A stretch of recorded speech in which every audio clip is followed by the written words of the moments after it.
Hi, welcome to our channel English Pesa Asaya. Okay, so இன்னைக்கு நம்ம இந்த வீடியோல ரொம்ப இன்ட்ரெஸ்டிங்கான சூப்பரான ஒரு டாபிக் தான் பார்க்க போறோம். என்ன டாபிக்னு பார்க்கிறதுக்கு முன்னாடி நம்ம சேனலை இன்னும் சப்ஸ்கிரைப் பண்ணாதவங்க சப்ஸ்கிரைப் பண்ணிக்கோங்க. பக்கத்துல இருக்க பெல் ஐகானை கிளிக் பண்ணி வச்சுக்கோங்க. Let's get started.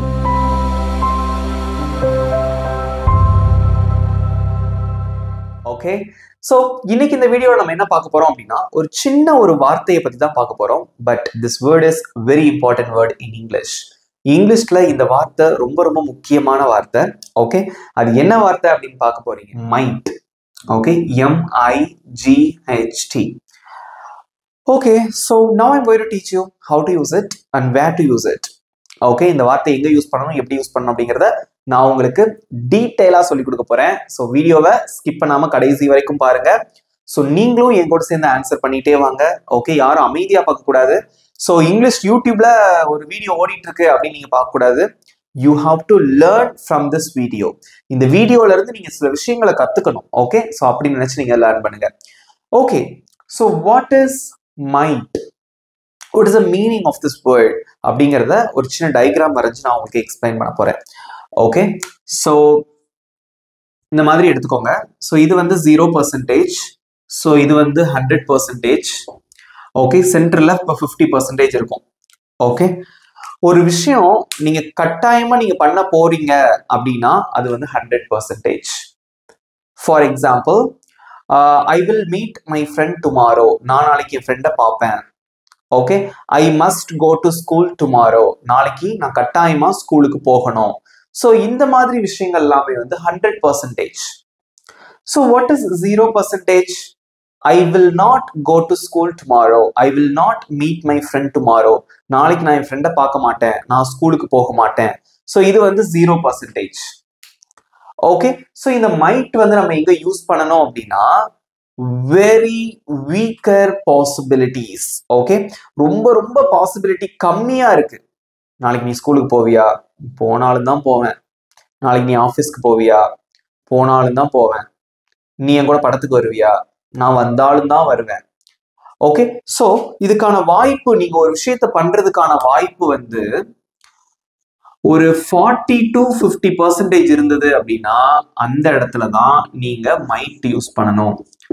ஸோ ஏற்கனவே நான் சொல்லி கொடுத்துருப்பேன். ஸோ லாஸ்ட் கிளாஸ்ல நான் சொல்லி கொடுத்துருந்தேன். மே வந்து எங்க யூஸ் பண்றது சொல்லி கொடுத்துருந்தேன். மே வந்து 50 to ஒரு 80%. ஸோ இந்த கேப்ல இருந்தா நம்ம மே யூஸ் பண்ணலாம். மேக்கும் மைட்க்கும் என்ன தெரியுமா வித்தியாசம்? தமிழ்ல எப்படி தெரியுமா அந்த சென்டென்ஸ் வரும்? நீ என் கூட வருவியா? ஐ மே கம் வித் யூ. நான் உன் கூட வரலாம் அப்படின்னா அது மே. ஒரு 80% வாய்ப்பு இருக்கு. வந்தாலும் வரலாம், வந்தாலும் வரலாம், இதை செய்தாலும் செய்யலாம். ஓகே, அப்படின்னு சொல்றதுக்கு நம்ம மைட் தான் யூஸ் பண்ணணும். ரொம்ப பாசிபிலிட்டி கம்மியா இருக்கு அப்படின்னா அந்த இடத்துல நீங்க மைட் யூஸ் பண்ணுங்க. So this is the difference between may and might. When compare to மேவோட கம்பேர் பண்ணும்போது இந்த மைட்க்கு வந்து very lesser possibility, weaker possibility. So இதை கம்பேர் பண்ணும்போது மேக்கு வந்து கொஞ்சம் அதிகப்படியான பாசிபிலிட்டி இருக்கு. ஒன் மோர் எக்ஸாம்பிள், இன்னைக்கு மழை பெய்யும் அப்படின்னா it will rain today. Okay, இங்க பாருங்க, it will rain today.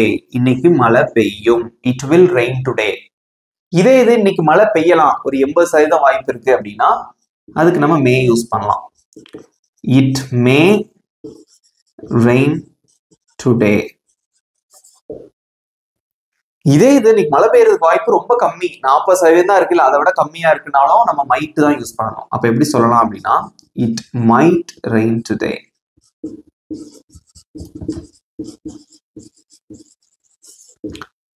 So it might rain today அப்படின்னா இன்னைக்கு மழை பெஞ்சாலும் பெய்யலாம். It may rain today அப்படின்னா இன்னைக்கு மழை பெய்யலாம். It will rain today அப்படின்னா இன்னைக்கு மழை பெய்யும். புரிஞ்சுக்கிட்டீங்களா? Is it easy to understand? இந்த கான்செப்ட் உங்களுக்கு புரியுதா? Now we are going to learn many sentences using the modal verb might. இந்த மைட்க்கு வந்து ஒரு பேர் இருக்கு, மாடல் வெர்ப் அப்படின்னு சொல்லுவாங்க. இந்த மைட்டுக்கு என்ன பேர் இருக்கு அப்படின்னு பாத்தீங்கன்னா மாடல் verb அப்படின்னு சொல்லுவாங்க. சம்டைம்ஸ் இதை வந்து சப்போர்ட்டிங் verb அப்படின்னு சொல்லுவாங்க. இல்ல மாடல் ஆக்சிலரி அப்படின்னு சொல்லுவாங்க. இந்த மாதிரி நிறைய பேருக்கு don't get confused with these names. Okay, now it's time to practice many sentences using the word might. I have written 3 sentences here. Okay, now we are going to translate these Tamil sentences to English. Okay, ready இருக்கீங்களா? Okay, நீங்க என்ன பண்ணணும், அமைதியா இருக்க கூடாது, நீங்களும் answer பண்ணிட்டே வரணும். Okay right. நான் வந்தாலும் வரலாம், அதை வாசிக்கும் போதே தெரியுது ரொம்ப டவுட்டா சொல்றோன்னு. நான் வந்தாலும் வரலாம். ஓகே, ஒரு 40% பாசிபிலிட்டி. Okay right. இது எப்படி சொல்லலாம் இங்கிலீஷ்ல? So first வந்து we are going to learn the structure. Okay, it has very simple structure. So first வந்து it starts with subject முதல்ல வரும், அதுக்கப்புறம் might அப்படிங்கிற அந்த வேர்ட் வரும், அதுக்கப்புறம் you have to use the base form of verb. Base formனா present form of verb. Okay, இங்க ஒன்னு போட்டுக்கலாம். So ஒன்னா எதை குறிக்குது? present form. first form வந்து present form. For example, சாப்பிடுறதுக்கு eat, வர்றதுக்கு come, அந்த மாதிரி present form தான் யூஸ் பண்ணோம். Remember, you shouldn't use the past form or past participle. இதுல வந்து past form பயன்படுத்தக்கூடாது, past participle பயன்படுத்தக்கூடாது. Only you have to use the present form of verb here. Okay, right. So நான் வந்தாலும் வரலாம். So நான் அதுக்கு என்ன இங்கிலீஷ்ல? subject first வரணும், I. அடுத்து என்ன போடுவீங்க? might. So verb என்னது? வர்றது. நீங்க இப்படி யோசிக்க கூடாது, வந்தாலும் வரலாம் இருக்கே, ரெண்டு வரன்னு இருக்கே, அப்ப ரெண்டு கம் போடணுமான்னு யோசிக்க கூடாது. ஒரே கம் தான். ஓகே, வந்தாலும் வரலாம், சப்ஜெக்ட் ஒண்ணுதான், ஐ மீன் verb ஒண்ணுதான். Okay, so I might come. That's it. I might come. Okay, what is the meaning of the sentence? இந்த sentence ஓட மீனிங் என்ன? 40% கம்மியா தான் வாய்ப்பு இருக்கு, அல்லது 40 to 50% வாய்ப்பு இருக்கு நான் வர்றதுக்கு. Okay, I might come. Next, அவன் போனாலும் போகலாம். அவன் போனாலும் போகலாம். அவன் இன்னைக்கு ஸ்கூலுக்கு போவானா? I don't know for sure. அவன் போனாலும் போகலாம் அப்படின்னு சொல்றீங்க. ஸோ இங்க சப்ஜெக்ட் யாரு? அவன். வெர்ப் என்னது? போனாலும் போகலாம், போறது. ஸோ அவன் அதுக்கு இங்கிலீஷ்ல என்ன? he. அடுத்து என்ன போடுவீங்க? might go. he might go. அவன் போனாலும் போகலாம். நெக்ஸ்ட், நீங்கள் கேட்டாலும் கேட்கலாம். நீங்க கேட்டாலும் கேட்கலாம். ஓகே, ஸோ நீங்கள் அதுக்கு என்ன இங்கிலீஷ்ல? you might. கேட்கறதுக்கு என்ன இங்கிலீஷ்ல? ask. you might ask. Okay, சொல்லுவோம் இல்லையா, டீச்சர் நீங்க கேள்வி கேட்டாலும் கேட்கலாம் அப்படின்னு சொல்லுவோம் இல்லையா, அதை எப்படி சொல்லுவீங்க? கமெண்ட்ல சொல்லுங்க. டீச்சரு இன்னைக்கு கேள்வி கேட்டாலும் கேட்கலாம் அப்படின்னு சொல்லணும். So how will you say that sentence in English? எல்லாரும் சொல்லுங்க, கமெண்ட்ல சொல்லுங்க பார்க்கலாம். டீச்சர் இன்னைக்கு கேள்வி கேட்டாலும் கேட்கலாம். இங்க சப்ஜெக்ட் யாரு? டீச்சர். அப்ப எப்படி சொல்லுவீங்க? The teacher might ask questions today. அவ்வளவுதான். The teacher might ask questions today. Okay, so சூப்பரா நிறைய பேர் ஆன்சர் பண்ணிருக்கீங்க. That's it. எல்லாருக்குமே கான்செப்ட் புரிஞ்சதா? சொல்லுங்க கமெண்ட்ல. Do you understand this concept? Very good.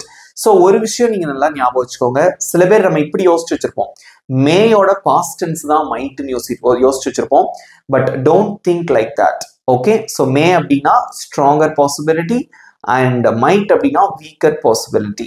So one more thing you have to remember, இந்த might அப்படிங்கிற வார்த்தையை வந்து you can use it for present situation and you can use it for future situations as well. Okay, இதை வந்து நம்ம presentக்கு use பண்ணிக்கலாம், இல்ல futureக்கு use பண்ணிக்கலாம். For example, I might come today. நான் இன்னைக்கு வருவேன், அப்படி இன்னைக்கு நான் வந்தாலும் வரலாம். I might come today. I might come tomorrow. Okay, நான் இன்னைக்கு வந்தாலும் வரலாம், இல்ல நான் நாளைக்கு வந்தாலும் வரலாம். பட் இதை வந்து நேத்துக்கு யூஸ் பண்ண முடியாது, பாஸ்டுக்கு பயன்படுத்த முடியாது. ஐ மைட் கம் எஸ்டர்டே அப்படின்னு சொல்ல முடியாது. ஓகே, இந்த மாதிரி பாஸ்டுக்கு நம்ம பயன்படுத்த கூடாது. Okay, you can use it with present and future situations. Okay, let's see some more examples. இங்க பாருங்க ஃப்ரெண்ட்ஸ், நெக்ஸ்ட் நான் ஒரு 3 சென்டென்சஸ் எழுதி வச்சிருக்கேன். ஓகே, ஸோ யாரும் அமைதியா இருக்காதீங்க. இப்போ சூப்பரா ஆன்சர் பண்ணீங்க இல்லையா? ஸோ அதே மாதிரி எப்பவுமே நீங்க ஆன்சர் பண்ணிட்டே இருக்கணும், அப்பதான் இங்கிலீஷ் வந்து ஈஸியா பேச முடியும். ஓகே, ஸோ ஃபர்ஸ்ட் ஒன், அவர்கள் தேர்விற்காக படித்தாலும் படிக்கலாம். அவங்க எக்ஸாமுக்காக படிச்சாலும் படிக்கலாம். வாய்ப்பு கம்மியா தான் இருக்கு. ஓகே, சோ அதை எப்படி சொல்லுவீங்க? யார் சப்ஜெக்ட்? அவர்கள். ஓகே, அதுக்கு இங்கிலீஷ்ல என்ன? தே. Next might. வெர்ப் என்னது? படிக்கிறது, அதுக்கு இங்கிலீஷ்ல என்னது? ஸ்டடி. தேர்விற்காக, காக அப்படின்னா for the exam. They might study for the exam. Okay, அவங்க எக்ஸாம்காக படிச்சாலும் படிக்கலாம். நெக்ஸ்ட், அவள் உன்னுடன் பேசினாலும் பேசலாம். ஓகே, ஸோ இதுவும் நம்ம டெய்லி யூஸ் பண்ற சென்டென்ஸ் தான். ஸோ அவள் அப்படிங்கிறதுக்கு என்ன இங்கிலீஷ்ல? she. சப்ஜெக்ட் போட்டீங்க, அடுத்து என்ன வரும்? might. நெக்ஸ்ட் வெர்ப் என்னது? பேசுறது, அதுக்கு என்ன இங்கிலீஷ்ல? ஸோ உன்னுடன் அப்படின்னு இருக்கு. ஸோ இன்னொருத்தர் கூட, ஐ மீன் யார்கிட்ட அப்படின்னு நமக்கு அந்த இன்ஃபர்மேஷன் இருக்கு. ஸோ அப்போ நம்ம டாக் அப்படிங்கிற அந்த வேர்ப் யூஸ் பண்ணணும். ஓகே, ஸ்பீக், டாக் ரெண்டுமே ஒரே மீனிங் தான் தரும். பட் இந்த மாதிரி உன்னுடன் யாரு கூட அப்படின்னு இருந்தது அப்படின்னா you have to use the verb talk. Okay, so she might talk உன்னுடன் with you. Okay, she might talk with you. அவள் உன்னுடன் பேசலாம், பேசினாலும் பேசலாம். அல்லது வந்து she might talk to you. to கூட சம்டைம்ஸ் யூஸ் பண்ணலாம். she might talk to you. அவள் உன்னுடன் பேசினாலும் பேசலாம். நெக்ஸ்ட், நாங்கள் இன்று விளையாடினாலும் விளையாடலாம். நாங்க இன்னைக்கு விளையாண்டாலும் விளையாடலாம் அப்படின்னு சொல்றீங்க. இது எப்படி இங்கிலீஷ்ல சொல்லலாம் பார்க்கலாமா? ஸோ நாங்கள், அதுக்கு இங்கிலீஷ்ல என்ன? we. Okay, might. verb என்னது? விளையாடுறது, அதுக்கு இங்கிலீஷ்ல என்னது? play. இன்று அப்படின்னா today. Okay, we might play today. we might play today. Okay, நாங்க இன்னைக்கு விளையாடினாலும் விளையாடலாம். வாசிச்சு பாருங்க. they might study for the exam. she might talk with you. we might play today. That's it. Super answer பண்ணீங்க. Very good. So next we are going to learn few sentences. இங்க பாருங்க friends, next ஒரு சில examples. என்னுடைய நண்பர்கள் கடற்கரைக்கு போனாலும் போகலாம். கடற்கரைனா பீச். ஓகே, பீச்சுக்கு போனாலும் போகலாம். ஓகே, கடலுக்கு போனாலும் போகலாம், கடற்கரை எதுனாலும் சொல்லுவோம், பீச்னு சொல்லுவோம் இல்லையா?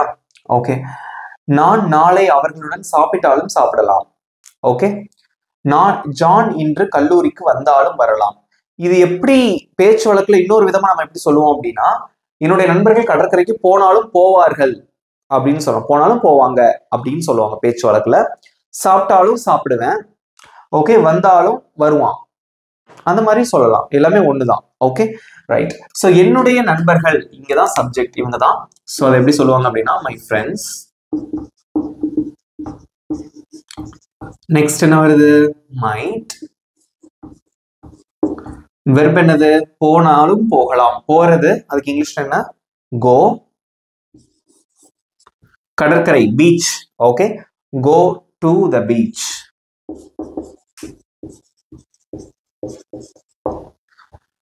My friends might go to the beach. என்னோட ஃப்ரெண்ட்ஸ் பீச்சுக்கு போனாலும் போகலாம். என் ஃப்ரெண்ட்ஸ் மாலுக்கு போனாலும் போகலாம். My friends might go to the mall. Okay, next, நான் நாளை அவர்களுடன் சாப்பிட்டாலும் சாப்பிடலாம்.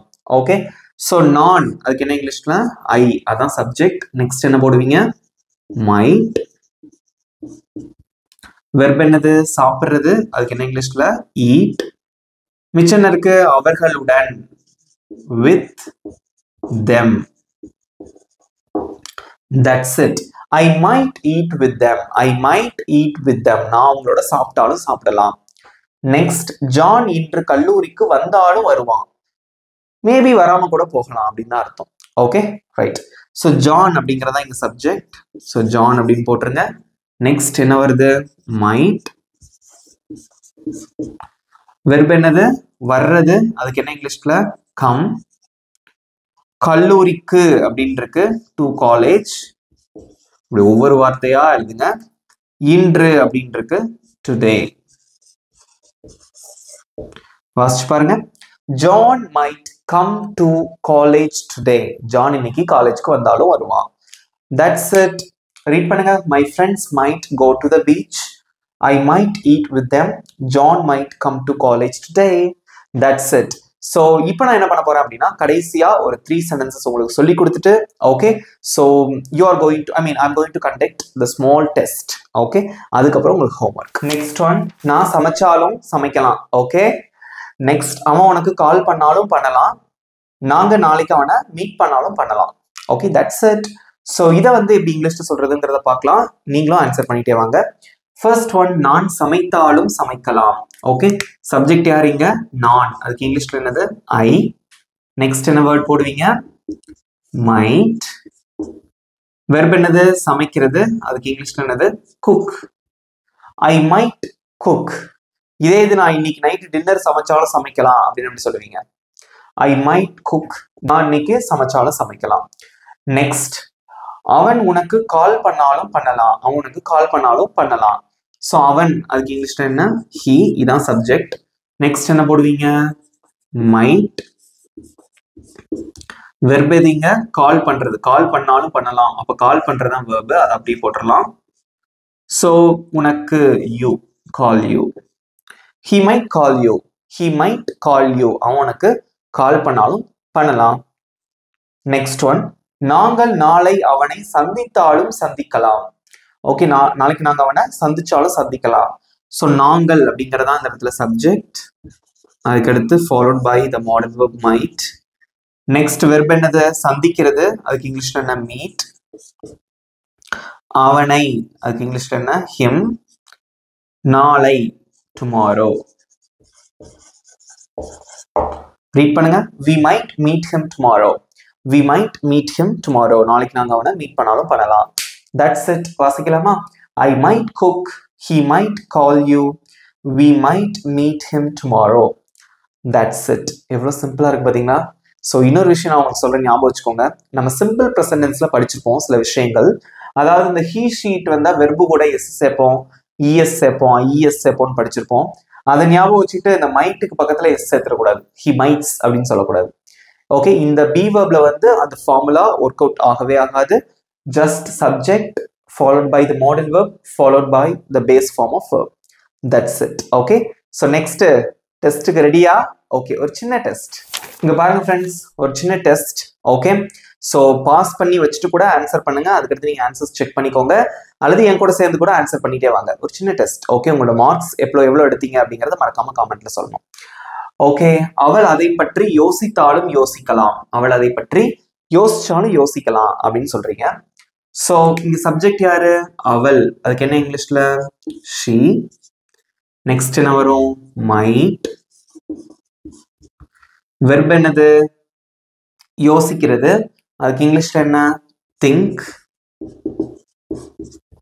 அதை பற்றி அப்படின்னு இருக்கு.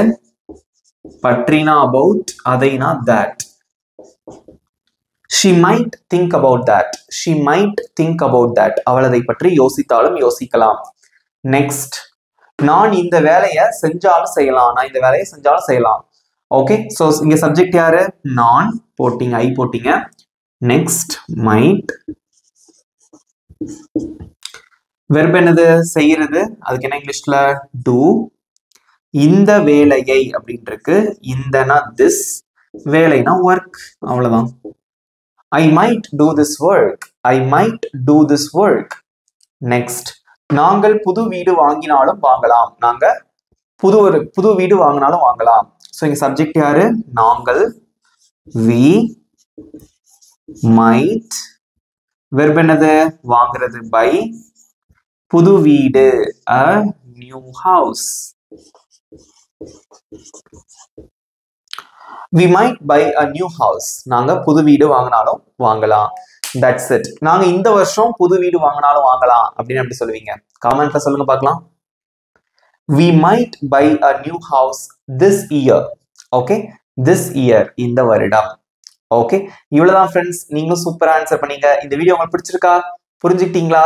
ஸோ இந்த வீடியோ உங்களுக்கு பிடிச்சிருந்தா மறக்காம ஒரு லைக் பண்ணிக்கோங்க. வீடியோ எப்படி இருந்தது அப்படிங்கறது மறக்காம கமெண்ட்ல சொல்லுங்க. இப்போ உங்களுக்கான ஈஸியான ஹோம்ஒர்க் பாருங்க ஃப்ரெண்ட்ஸ். ஈஸியான ஹோம்ஒர்க். நான் பாடினாலும் பாடலாம் பாட்டு. ஓகே நான் பாடினாலும் பாடலாம், அவன் எழுதினாலும் எழுதலாம், அவர்கள் வந்தாலும் வரலாம். இது எப்படி சொல்லுவீங்க இங்கிலீஷ்ல? உங்களோட ஆன்சரை மறக்காம காமெண்ட்ல சொல்லிருங்க. ஓகே ஸோ நம்ம சேனலை வந்து உங்க ஃப்ரெண்ட்ஸ்க்கும் ஷேர் பண்ணுங்க, அவங்களுக்கும் யூஸ்ஃபுல்லா இருக்கும். ஸோ இங்கிலீஷ் நீங்க சூப்பரா பேசிடுவீங்க, ஏன்னா நீங்க சூப்பரா ஆன்சர் பண்றீங்க. ஸோ இதே மாதிரி வீட்டில் ப்ராக்டிஸ் பண்ணுங்க, இங்கிலீஷ்ல செம்மையா பேசி அசத்திடுவீங்க. ஓகே, நம்ம சேனலை சப்ஸ்கிரைப் பண்ணாதவங்க சப்ஸ்கிரைப் பண்ணி வச்சுக்கோங்க, பக்கத்துல இருக்க பெல் ஐக்கானை கிளிக் பண்ணி வச்சுக்கோங்க. இதே மாதிரி ஒரு சூப்பரான டாபிக்கோட நெக்ஸ்ட் வீடியோ நான் உங்களை மீட் பண்றேன். Thank you friends.